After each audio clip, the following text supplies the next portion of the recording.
जय जय राम। श्रीराम जय राम जय जय राम। श्रीराम जय राम जय जय राम। श्रीराम समर्थ श्रीराम। जे वेदशास्त्रांची महिमा, जे निरुपमाची उपमा, जये करिता परमात्मा, ऐसे बोलिजे श्रीराम। त्या शारदेचं चिंतन आपलं सुरू आहे की जे ग्रंथराज दासबोधाच्या माध्यमातून समर्थांनी ते स्तवन आपल्या समोर इथे ठेवलेलं आहे। ही शारदेचं महात्म्य इथे समर्थांनी वर्णन केलंय की शारदा कशी आहे, तर शारदा हे वेदशास्त्रांचं मोठेपण आहे। शारदा ही वेदशास्त्रांची उंची आहे। शारदा ही त्या वेदशास्त्रांचा कलश आहे आणि शारदा माता हे माझ्या वाणीचं प्रत्यक्ष रूप असल्यामुळे मी जे जे स्तवन करतो, जी जी स्तुती करतो, जे जे मत माझ्या अंतःकरणातून मी प्रगट करतो, व्यक्त करतो, ते शारदेचं स्वरूप असतं, ते शारदेचं दर्शन असतं। खरं तर परमात्मा ही जाणीव जी आहे ना, ही परमात्मा ही जाणीव खऱ्या अर्थानं जर पाहिलं तर ती मायेच्या पलीकडची आहे। परमात्म्याची जाणीव ही मायेच्याही पलीकडे असल्यामुळे आणि माझं वर्णन कसं आहे ते सगळं मायामध्ये गुंतलेलं आहे, मायेच्या अस्तित्वानं बांधलेलं आहे, मायेच्या छायेखाली माझं वर्णन चाललेलं आहे। कारण माझं वर्णन करत असताना मी कशासाठी वर्णन करतोय? माझ्या सुखासाठी वर्णन करतोय, माझ्या समाधानासाठी वर्णन करतोय, माझ्यामधल्या असणाऱ्या दुःखाच्या जाणीवेचा मला विसर पडण्यासाठी मी स्तवन करतोय। हे मायेचं वर्णन झालं।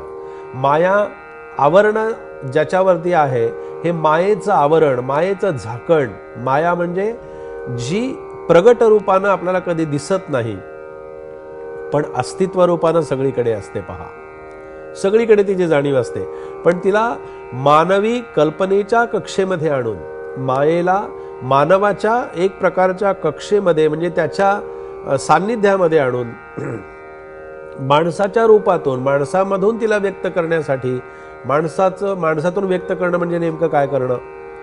माणसातून म्हणजे माणसाच्या विचारातून तिला व्यक्त करणं आहे। माणसाच्या विचारातून तिला व्यक्त कशी करायची? तर परमात्मा हे नाव देणारी आणि परमात्म्याचं अस्तित्व खऱ्या अर्थानं वर्णन करणारी, मायातीत अशा प्रकारची, मायेच्या पलीकडे असणारी जी शारदा माता आहे, त्या शारदा मातेचं चिंतन समर्थांनी आपल्या समोर इथे ठेवलेलं आहे। पहा, आपण प्रत्येक श्वास घेत असतो, श्वासाशिवाय तर माणूस राहू शकतो का? नाही राहू शकत। श्वास हे अनिवार्य आहेत। श्वास आणि घटना, ज्या घटका आपण मोजत असतो त्या प्रत्येक घटकेला, प्रत्येक घटनेला किती श्वासाचं महत्त्व सांगितलेलं आहे। श्वास घेताना कोणता तरी विचार घेऊन तो श्वास करतोय, पण श्वास सोडताना विचार नाहीये, श्वास घेताना विचार आहे। सोडताना तो श्वास जसाच्या तसा बाहेर येतो, पण श्वासाची गती वाढते। पहा, श्वासाची लय वाढते। जेवढं आपल्या मनामध्ये विचारांचं प्रमाण जास्ती असतं, चिंतेचं प्रमाण जास्ती असतं, तणावपूर्ण मनाची जेव्हा अवस्था असते, मन तणावग्रस्त जेव्हा असतं, मन चिंतेमध्ये जेव्हा असतं, तेव्हा त्याच्या विचारांची गती वाढलेली असते, तेव्हा त्याचं विचारांचं चलनवलन चाललेलं असतं। आपण जेवण करत असताना सुद्धा पहा, अगदी बारकाईनं पहा, माणूस एखाद्या जेव्हा विचारामध्ये असतो ना, त्यावेळेला तो काय काय खातो आहे, कसा खातो आहे, ते घास चावतोय की नाही, भरभर त्या विचारांच्या मध्ये तो खात असतो। कारण त्याला जेवण केल्यानंतर त्याच्या वेळेमध्ये ते सगळं बसवायचं आहे। याचा अर्थ असा आहे की माझ्या प्रत्येक कृतीच्या पाठीमागे असणारी एक शक्ती आहे, त्या कृतीच्या शक्तीला नाव आहे श्री शारदा. अन्न ग्रहण करणं हा देहाचा धर्म झाला, पण अन्न पचन होणं आहे माझ्या हातात? नाही. खाणं माझ्या हातात आहे, रुचीनं खाणं, आवडीनं खाणं माझ्या हातात आहे, पण त्या अन्नाचं पचन करणं माझ्या हातात नाहीये. आणि अन्नाचं पचन जर झालं नाही तर काय पुढे होणार आहे याची जाणीव तर प्रत्येकाला आहे. मग अन्नाचं पचन आपल्यामध्ये असणाऱ्या उष्णतेनं होतं. आतमध्ये असलेल्या कोठेतल्या उष्णतेनं अन्न, आपण गरम गरम अन्न खातो, अन्न सेवन करतो, ज्या वेळेला काही पदार्थ खातो आपण, तो गरम गरम पदार्थ खाताना आपल्याला किती बरं वाटतं, छान वाटतं, आनंद होतो. पण तो पदार्थ आतमध्ये गेल्यानंतर आणखीन जास्ती गरम होतो, तेव्हा त्या अन्नाचं पचन आणि चलनवलन होतं. आपलं चलनवलन ह्या अन्नाच्या पचन प्रक्रियेवरती अवलंबून आहे. मग ही सगळी प्रक्रिया ही त्या शारदेचं अस्तित्व आहे म्हणून आपल्याला सांगितलं. असं आहे की प्रत्येक श्वासाबरोबर आपल्या जीवनातल्या चांगल्या गोष्टी, आपल्या जीवनातल्या घडून गेलेल्या पण चांगल्या गोष्टी ज्या आहेत आणि ईश्वराची कृपा ही प्रत्येक श्वासाबरोबर आपल्याला अनुभवायला येत असते. कारण प्रत्येक श्वासाबरोबर या जीवनातल्या सर्व चांगल्या गोष्टी आणि ईश्वराचं दर्शन हे त्या श्वासाच्या मध्येच गुंफलेलं असतं. श्वास हा माझा प्राण, आणि तो प्राण हा अशा रीतीनं आपण त्याच्याकडे पाहावं किंवा पाहत असतो.